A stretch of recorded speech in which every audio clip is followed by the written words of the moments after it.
बेसन लड्डू खाइबा तो समस्तंकु भल लगे किंतु घरे तैयारी कले केबे सुखिला हो जाए तो केबे ठीक भावे बांधी हुए ना।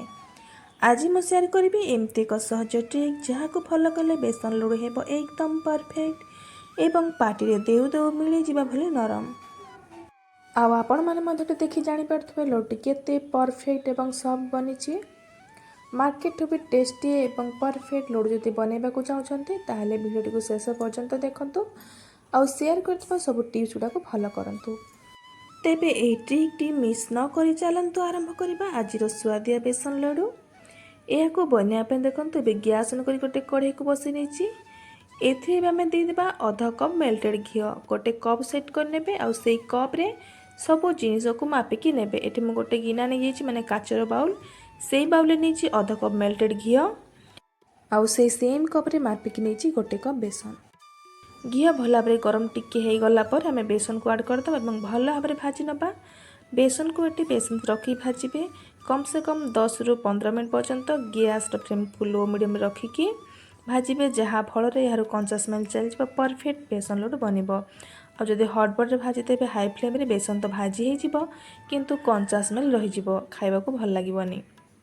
ये देखो 10 ରୁ 15 मिनट पर बेसन टी परफेक्टली भाजी हो एबे आम यहाँ गोटे प्लेट को काढ़ी नबा और सेम कढ़ई आम देदेबा गोटे कप चीनी। आपण मैंने चाहिए चीनी क्वांटिटी कम बेसी करें जी चीनी नेबा तार अधा देवा पानी और यहाँ भल भाव फुटापा छाड़देबा। चीनी टी भल भाव मेल्ट हो गला ट्रेडिशनली बेसन लड्डू टी ऑरेंज कलर थाए से देखो तो मुझे फूड कलर ऐड कर ऑरेंज कलर यहाँ भल भाव मिसई नबा। तापर सीरा है कि नहीं केमती जाना सीरा को गोटे तार कि 2 तार आसवा दरकार ना। सिंपल हाथ टे देखिए टे महू माने जमती लगे चिपचिपा बा तेल टाइप सेमती लगे से स्टेज आपने भाजी रखी था बेसन को ऐड करदे। तापर गैस फ्लेम को लो रखी कंटिन्यूअसली चलेबे जहाँ फल कि कौन से लम्स रही परफेक्टली ये पूरा स्मूथ हो चिकन होगी रेडी हो। देखो तो बढ़िया भाव हो गला। एबे आम गैस फ्लेम कप करना आउ एमती कंटिन्यूअसली चलेबा जहाँ फल गरम रे ही भल भाव ये हो परफेक्ट डोटी।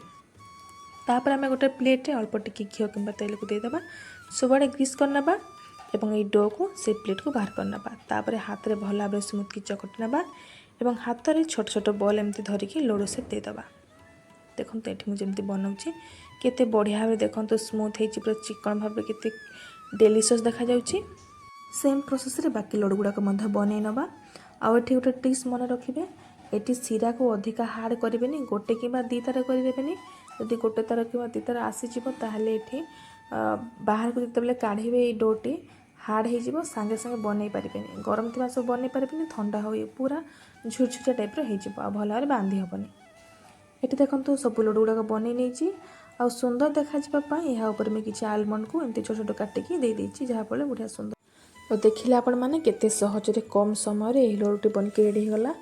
आग को आसूची फेस्टिवल सीजन बहुत प्रकार पर्वपर्वाणी में यहाँ बने ठाकुर पाखे भोग लगे पारे निजे खाई पारे। ट्रेडिशनली यहाँ को बाहागर मानक कि पूजा व्रत मानक बना जाए और यार लुक एमती ही ऑरेंज कलर थाए।